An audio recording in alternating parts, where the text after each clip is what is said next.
AP ప్రజలకు వాతావరణ శాఖ హెచ్చరికలు జారీ చేసింది.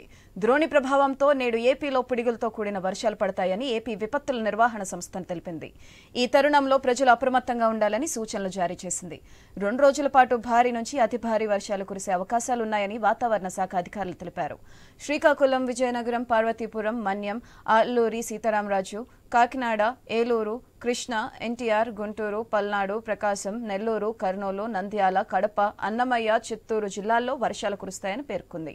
వేటకు వెళ్లే మత్స్యకారులు జాగ్రత్తలు పాటించాలని వాతావరణ శాఖ అధికారులు సూచనలు జారీ చేశారు.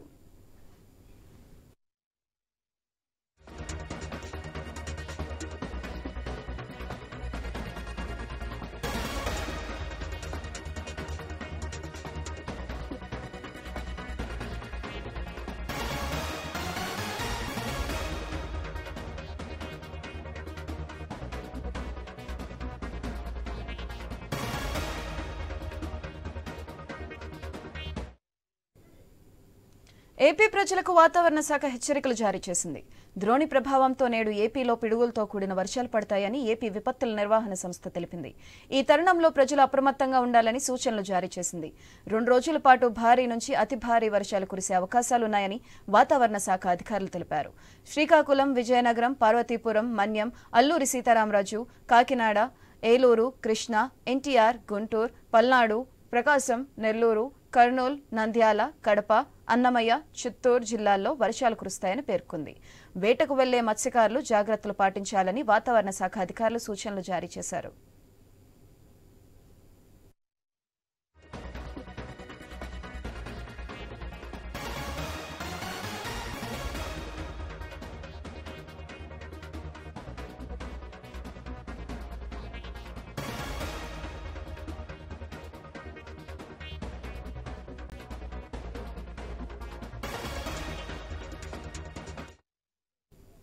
ఏపీ ప్రజలకు వాతావరణ శాఖ హెచ్చరికలు జారీ చేసింది. ద్రోణి ప్రభావంతో నేడు ఏపీలో పిడుగులతో కూడిన వర్షాలు పడతాయని ఏపీ విపత్తుల నిర్వహణ సంస్థ తెలిపింది. దీనికి సంబంధించి మరింత సమాచారం మా ప్రతినిధి రాజు ఫోన్ల ద్వారా అందిస్తారు.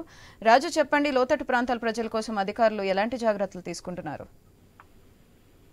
సుధాత్రి, ఏదైతే నైరుతి రుతుపవనాలు మొదటి వారంలో ఆంధ్రప్రదేశ్ తాకికాయి ఈ నేపథ్యంలో ఇప్పటి వరకు కూడా చెదురుమదురు వర్షాలు అయితే కురవడం జరిగింది. కానీ వచ్చే 2 రోజుల్లో కూడా భారీ నుంచి అతి భారీ వర్షాలు పడే అవకాశం ఉందని, అదేవిధంగా బంగాళాఖాతంలో అల్పపీడన ద్రోణి కూడా ఏర్పడే అవకాశాలు ఉన్న నేపథ్యంలో రాష్ట్ర వ్యాప్తంగా కూడా వర్షాలు కురుస్తాయని చెప్పి వాతావరణ శాఖ అయితే ఇప్పటికే హెచ్చరికలు జారీ చేసింది.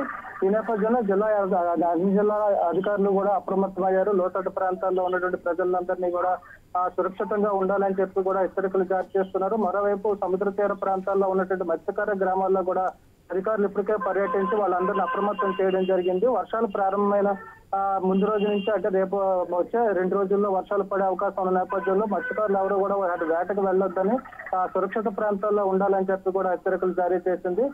మరోవైపు చూసుకుంటే ఏదైతే రాష్ట్ర వ్యాప్తంగా ఉన్నటువంటి కొన్ని జిల్లాల్లో ఇప్పటికే ఉరుములు మెరుపులతో కూడినటువంటి వర్షాలు పడ్డాయి. నిన్న ఉత్తరాంధ్ర వ్యాప్తంగా కూడా భారీ ఈదురుగాలులతో కూడినటువంటి భారీ వర్షాలు కూడా పడిన నేపథ్యంలో కొన్ని ప్రాంతాల్లో పిడుగులు కూడా పడి సాలూరు అదేవిధంగా పాలకొండ, కురుపాం ఏరియాలో అయితే భారీ వృక్షాలు కూడా కూలిన పరిస్థితి కనిపించింది. ఈ నేపథ్యంలో వచ్చే 2 రోజుల్లో పడేటువంటి వర్షాల సందర్భంగా ఎటువంటి అవాంఛనీయ సంఘటనలు అదేవిధంగా ప్రాణ నష్టం, ఆస్తి నష్టం జరగకుండా కూడా అధికార యంత్రాంగం అయితే చర్యలు చేపడుతున్నట్టు తెలుస్తుంది. దీనికి సంబంధించి ప్రజలు కూడా అప్రమత్తం చేయడం జరిగింది. ఏదైతే వర్షాలు పడుతున్న సమయం కావచ్చు, ఉరుములు మెరుపులు పడే సమయంలో ప్రజలందరూ కూడా సురక్షిత ప్రాంతాల్లో ఉండాలి. అంటే చెట్ల కింద కాకుండా సురక్షితమైనటువంటి ఒక షెల్టర్ సమీపంలో ఎంచుకొని అక్కడ ఉండాలని చెప్పి అధికారులు అయితే చెప్తున్నారు. మరోవైపు పశువులను కానీ గొర్రెలు, మేకలు మేతకు తీసుకెళ్లిన వాళ్ళు, పొలం పనులకు వెళ్ళేటువంటి రైతులు కూడా, రైతు కూలీలు అందరూ కూడా అప్రమత్తంగా ఉండాలని కూడా హెచ్చరికలు జారీ చేస్తున్నారు. రాబోయే 2 రోజుల్లో పడేటువంటి వర్షాలు తీవ్ర నుంచి అతి భారీ వర్షాలు కురే అవకాశాలు ఉన్నట్టయితే ఇప్పటికే వాతావరణ హెచ్చరిక కేంద్రం అయితే ప్రకటన జారీ చేసిన నేపథ్యంలో జిల్లా యంత్రాంగంతో పాటు ప్రజలు కూడా అప్రమత్తంగా ఉండాలని చెప్పి ప్రకటన అయితే వెలువడుతున్న పరిస్థితి కనిపిస్తుంది. Right, thank you Raju.